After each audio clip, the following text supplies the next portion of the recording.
చౌకగా సమస్య వస్తే తలకాయ తీసిస్తావా? 400 ఎకరాల పంచాయతీ వచ్చింది, 2000 ఎకరాలు కూడా లాగిస్తావా? 400 ఆడ ఉన్నదాన్ని దానికి వదిలేసేసిపోతే అయిపోతుంది కదా. అక్కడ ఇంకొకడనే 400 బదులు 800 అమ్ముకోరాదు.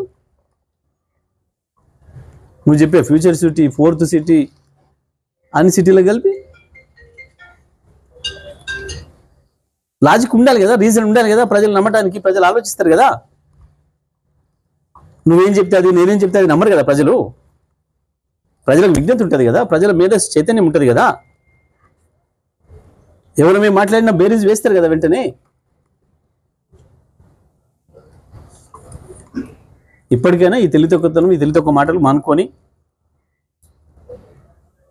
ప్రజలు ఏం ఆలోచిస్తున్నారు, విద్యార్థులు ఏం ఆలోచిస్తున్నారు, బయట ప్రపంచం మన వైపు చూసి ఏమనుకుంటుంది, భారతదేశంలో మన గౌరవం ఏంది, మన పరువు ప్రతిష్టలు ఏందని కూడా ఆలోచించుకొని ముఖ్యమంత్రి కార్యాలయం పనిచేస్తే మంచిది.